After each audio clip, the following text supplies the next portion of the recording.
Hello and welcome to another edition of Personal Health and Fitness. I'm your host, Chad Marshak. Today's segment is baseball conditioning, and this is the day 2 program, all right? And we're outside to do this first exercise for core conditioning. I've got a medicine ball on a rope, and this is really good for athletes that need to develop bat speed, all right? And I'm going to show you 3 different variations. This is actually 3 different movements that comprise this particular exercise segment with the medicine ball on a rope. And this ball weighs 6 pounds. It's not appropriate for all athletes. Some athletes maybe need a lighter ball, 2 pounds or 3 pounds, but for college age and above, some junior, senior, and high school and above, this is appropriate. So the first movement here, we're going to do, the medicine ball is going to travel. You're going to hold your hands out in front of you, chest level. The second one, belly button level, and the third one, a diagonal pattern. Really simple. You're going to do 10 reps at each position. So you got to get the ball going. Very important to make sure you pivot. Use your feet. Extremely important. As you rotate to the left, you're pivoting hard with your right leg, just as if you were in the batter's box. This is what it looks like. Very hard, very explosive.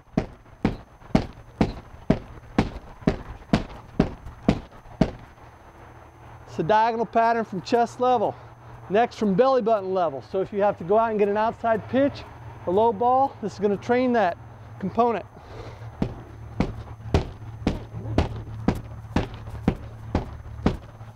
Keep your hands closer into your belly button when you do this. And the last one is a diagonal pattern.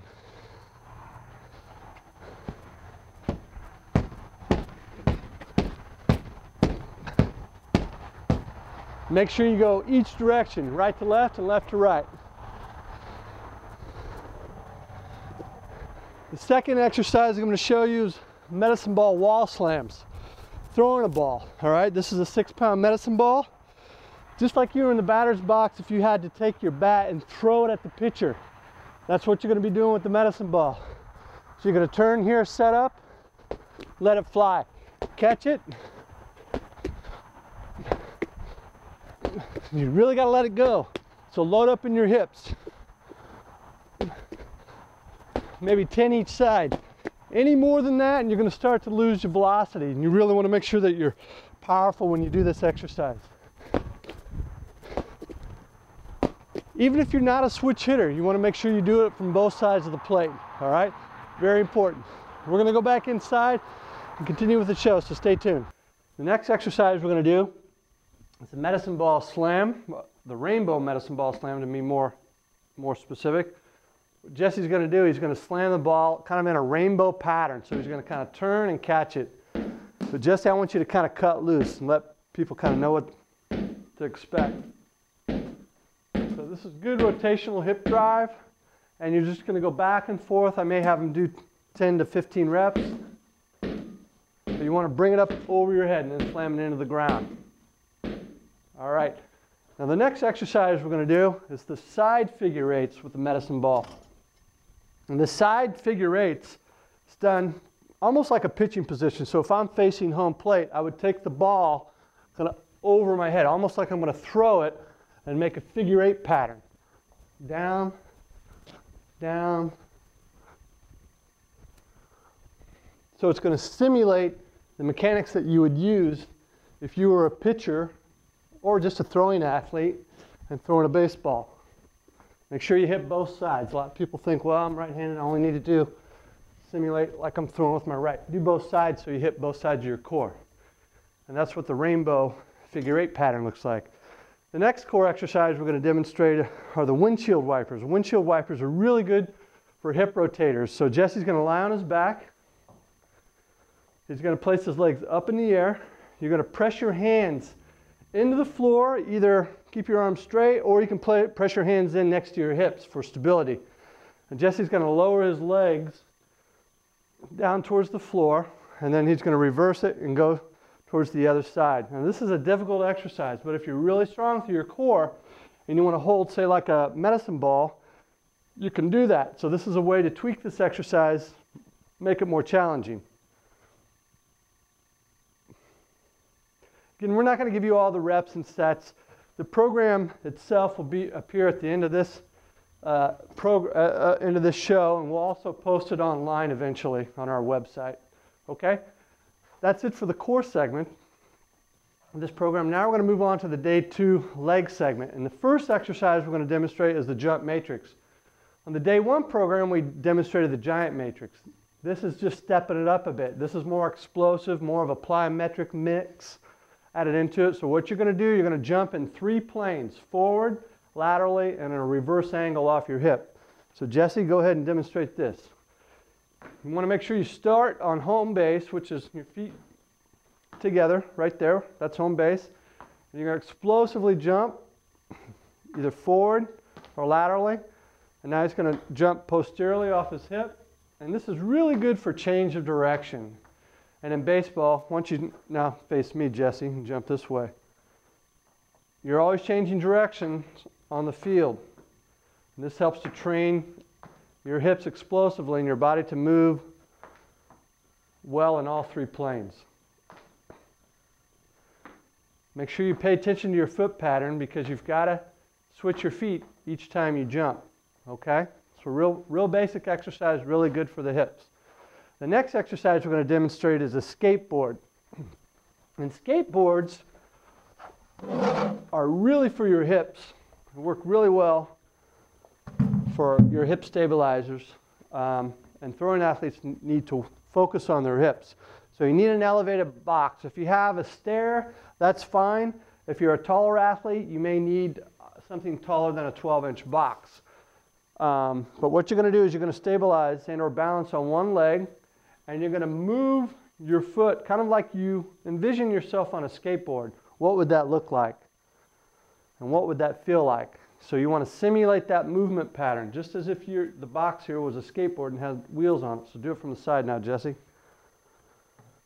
So you're going to kind of go into a semi-squat, reach out with this foot that's going round and round, and make sure you kick that foot back too to get your hip driving a little bit more, almost like you would simulate running as well, but really good for the hip stabilizers. And that's the skateboard. The next exercise we're going to demonstrate, the third one, are leg circuits. And leg circuits are really explosive series of exercises. We're going to start off with, it's actually 4 exercises done in succession with essentially no rest done between them. So Jesse's going to start off with a jump squat, followed by a split jump, followed by a forward lunge, followed by a speed squat. So in that order. So why don't you go ahead and do, say, just because we're demonstrating here today, 6 of each, all right? So place your hands behind your head or at the side of your head, and you're going to squat and jump explosively. So really helps to work those fast twitch muscle fibers. And after you do 6 there, then you're going to go right into a split jump. It's almost like a split lunge, but you want to really explosively get up in the air as high as you can, and switch your feet mid-stride, all right? Next, you're going to go into speed squats or lunge patterns. It doesn't really matter the order, but I prefer doing the split jumps and the jump squats first in the order. And then the 4th exercise is going to do forward lunges. Now you could also, if you want to mix it up, and say you're doing a couple of sets, the leg circuits, you can do the first set, you can do, say, the forward lunge, and the second set would be the reverse lunge where you would step, go ahead, Jesse, stepping backwards. All right, so switch it up, change things, and that's what the reverse lunge looks like. All right, and again, that's the leg circuit pattern.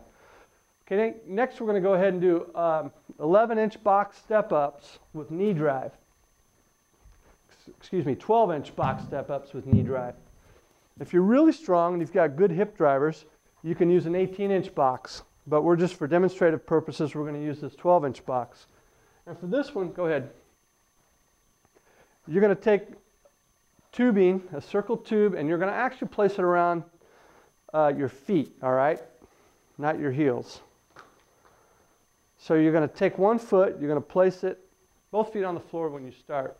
You're going to place a foot up on the box, and then you're going to drive. Go ahead, Jesse. Boom. And then step down. So by driving your hip up, this free floating leg, it's really going to work your hip flexors, The plant leg on the box is really going to work your hip stabilizers. And this looks really easy, but it's difficult. It's really difficult. Make sure, though, that you put the tubing around your feet, not around your ankles. You see how it's looped around his feet, and that's key. But if you do, say, 15 reps each side, it's pretty challenging, to say the least. Okay, the next exercise we're going to do is a Swiss ball triple threat. So I'm going to grab the Swiss ball here, and Jesse's going to lie on his back. Once you lie this way. Real simple series of exercises to work your hamstrings, your glutes, and your lumbar region. But you're going to press your hands into the floor, place your heels on the ball.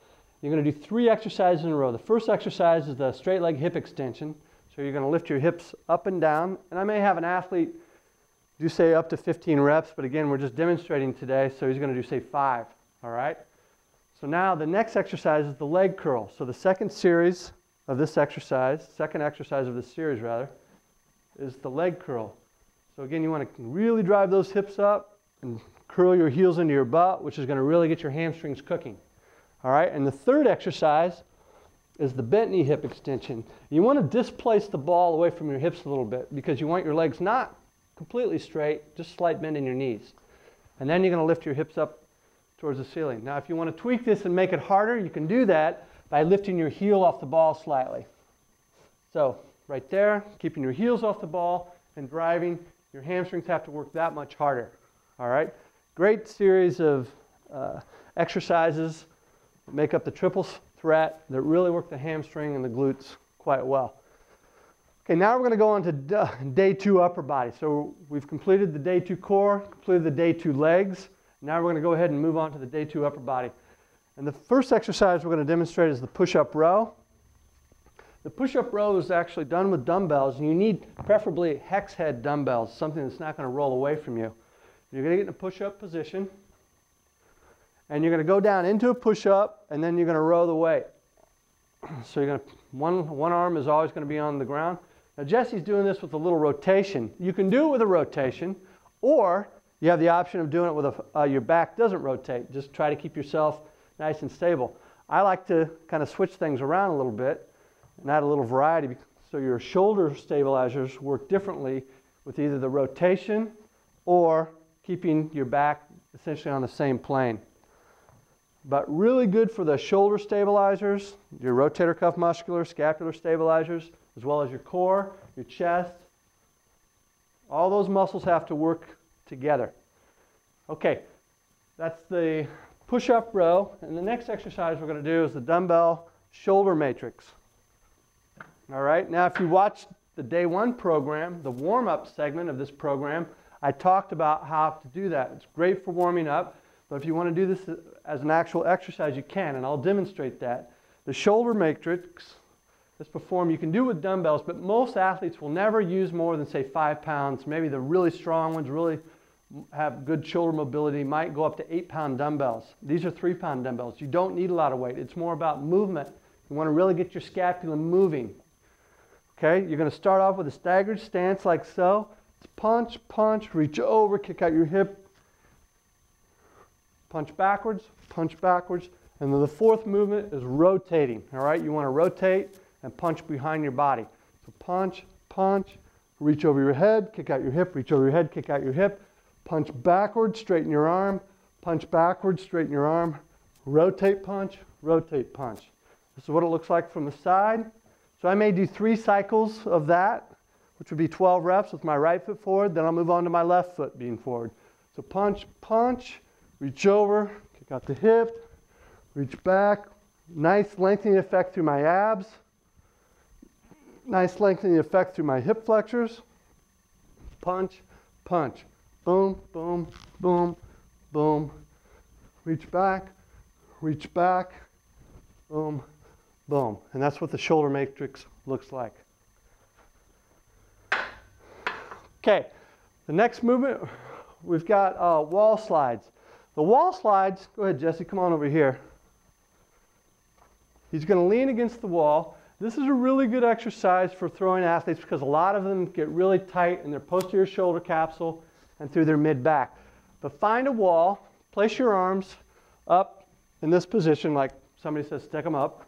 You want to make sure you flatten your back. There can't be any airspace here, but if you're really tight, you may have a little bit. But use your abs, draw your belly button in towards your spine to flatten that lower and middle back. And then you're going to slide your arms just up and down the wall. Ideally, you want to try to keep your forearms and your elbow and your wrist against the wall at all times. Jesse has really good shoulder mobility. I would be shocked that every pitcher out there could do this effectively because most of them are tight and don't stretch properly.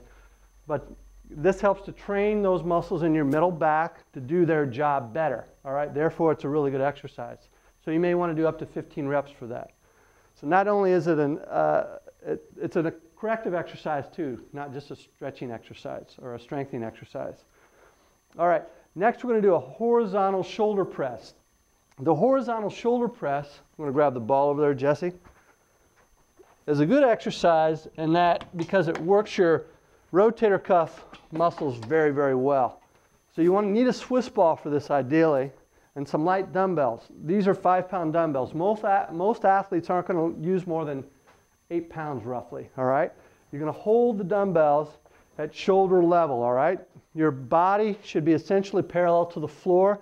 The ball's going to be located kind of in your groin, belly button area, okay? Readjust your position if you need to kind of find good balance. Then you're simply going to press out, almost like you're standing up in a vertical position and pressing the dumbbells over your head. But what's cool about this is that your rotator cuff and your mid-back muscles are really working much harder compared to if you were standing. Much more effective for throwing athletes to do this exercise. Keep your head in a neutral position, okay? Your head's not going to be down or up, just like you were standing up looking straight ahead. Same thing on the ball. Great exercise though. You may do anywhere between 10 and 15 reps in a slow, controlled fashion. At the end of that range, you may want to hold it for a 3 count to make it that much more of a challenge. All right, next we're going to go ahead and do the hammer curls with the line dumbbell extension. And we're just throwing a little bit of arm action in here.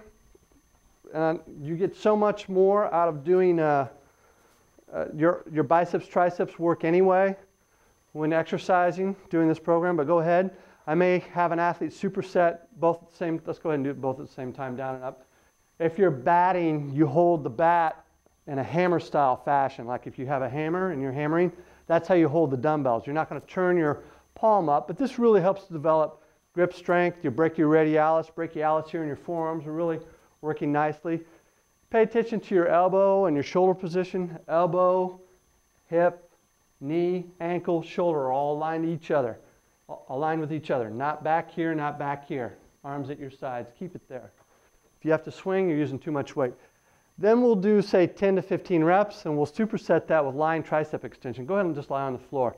You can do this on a bench, or you can plop down on the floor. If you have a lot of athletes doing this and you don't have access to a bench, no problem. Hop on the floor and do this. You can either do this with your legs straight, or I like to actually have a lot of athletes do it with their knees bent.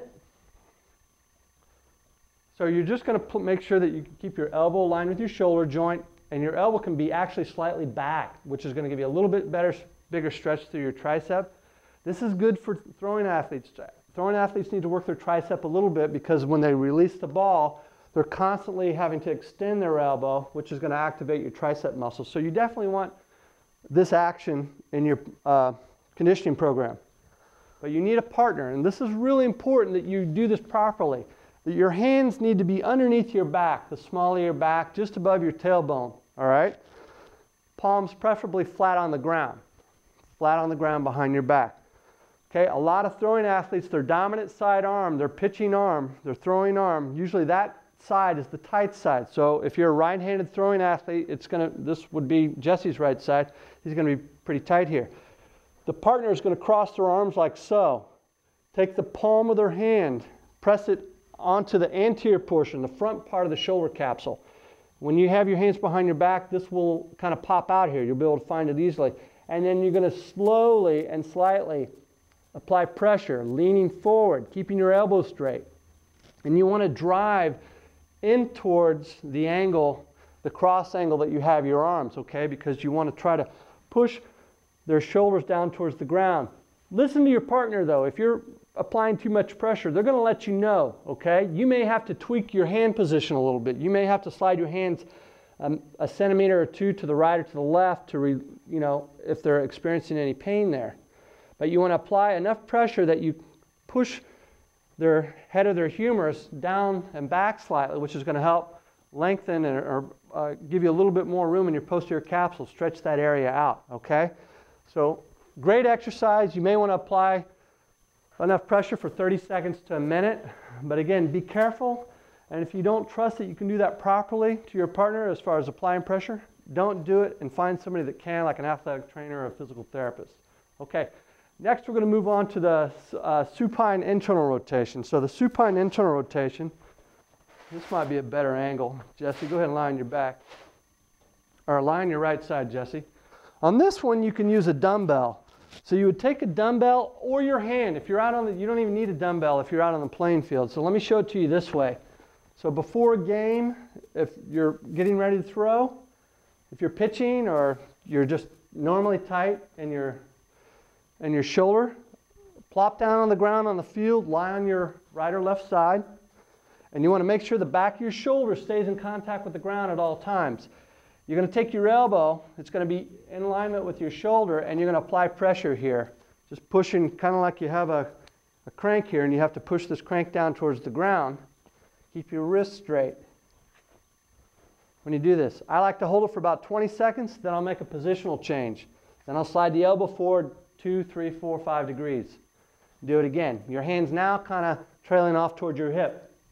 All right, you don't want your hand to go out this way and apply pressure. So the fibers in the shoulder run in different directions. So we're just trying to kind of create a good stretch for all those muscle fibers, all right? And you'll be able to kind of figure out where you're exceptionally tight. If you find a position where your elbow is, where you're really tight, then focus on that area a little bit longer as far as applying pressure so you get a nice stretch. If you're in the gym, you want to use a dumbbell, you can just use a 5 to 8 pound dumbbell too, either or. But again, make sure you're lying properly on your side so it fixes your scapula into the ground. That's really important in order to get a good stretch here in your posterior shoulder capsule. Okay. All right, next we've got the standing hamstring stretch. Stand up. So many throwing athletes are tight in their hamstrings, especially their upper hamstrings. This is a really good upper hamstring stretch. Go ahead, Jesse. Let's do it from the side, and then you'll turn around here. The key here is to make sure that you just have your knee is slightly unlocked, and you're going to bend forward at the waist, keeping your back flat. Look at his spine angle, nice and flat. If you go ahead and do it the wrong way where you're really hunched. This is not correct, all right? This isn't giving you a stretch here in your back, or in your hamstrings. It's really putting stress on your lower back. Pull your shoulder blades back, guys, girls, kids, and hold that for about 5 to 10 seconds and stand up. You'll maybe do a series of 8 to 10 repetitions. So go ahead and turn around. They're going to get your good side now, Jesse. So this is, make sure that your shoulders are square in relationship to your hip. If you really tighten one hamstring, your upper body's going to trail off to the right or to the left. So if you need to have a coach or a parent or your friend kind of eye you up to make sure your shoulders are square in relationships to your hip, where they tweak you a little bit, then that's fine too. But you should feel a nice stretch in your upper hamstrings. Great exercise. Pitchers are so tight there, they need to do this. Next is the doorway hamstring stretch. You want to hop on your back over here? Just real quick. Actually, that's not a real good angle. You can actually do this. If you have access to a doorway, or you can do the partner stretch, go ahead and lie on your back. Let's just do this on the ground. If you have a doorway, throw your ankle up on a door frame. The other leg will slide through the door frame. But since we don't really have time to do that now, you can also partner up with somebody and do it like so. Let's do it from the side. Let's do it from the side. If you're partnering up with somebody and you have them help you, make sure this leg stays flat on the ground and this foot is straight, not turned in, not turned out. That's going to keep their pelvis where it needs to be. You can push back. You can also tweak it by turning their foot in or out slightly. By rotating their femur, it's going to either work the inner aspect or the outer aspect of their hamstring muscles. So really nice, effective stretch. You want to hold that for maybe 30 to 45 seconds, tweaking the position of the femur a little bit. Just going to get all those fibers in the hamstring. Next, we're going to do the kneeling hip flexor stretch. So many baseball players are tight in their hip flexors. This is really simple. If you're out on the playing field or in the gym, in your dorm room, doesn't matter. Hop down on the ground. A little better angle here. Feet just like this, you're going to reach back with your arm. This is what it's going to look like. Reaching back, and then you can tweak it and reach over your head. Maybe holding each position for about 30 seconds. So here, reach back, and then you can reach over. Reaching back, kind of want to lean back, all right? You get a nice stretch through your hip here in the front and through your abdominals. Really effective.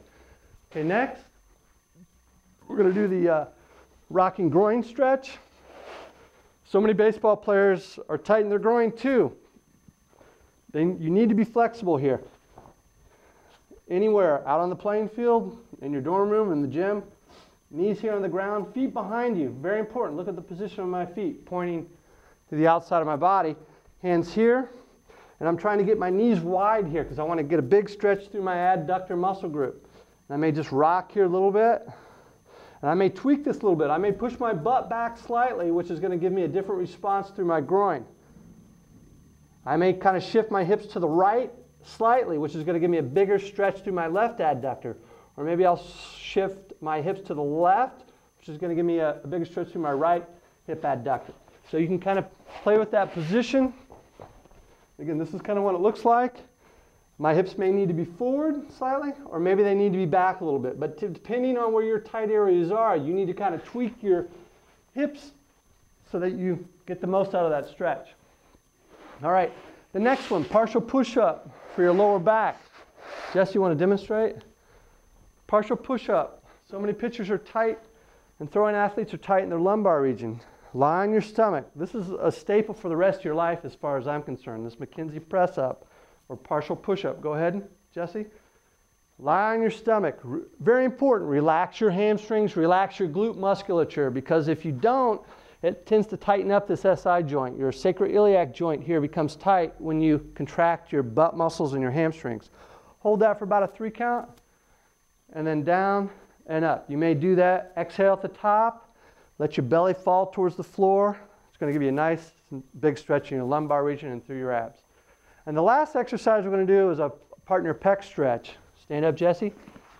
If you have access to a doorway, you can do it this way, or if you're out on the playing field, you're going to just turn around, grab your partner's hands, and pull back slightly. If you want, your right foot can be forward or your left foot can be forward. Hold that for about 30 seconds. Good, Jess. And that's pretty much the program, all right? If you have questions about it, feel free to give us a call here at Body Symmetry. Make sure you check out our website, freefitnessvideos.com. It's coming soon. Jesse, appreciate your help. Thanks again for joining me on another edition of Personal Health and Fitness. Until next time, I'm your host, Chad Marshak. Hey, Quinn and Riley.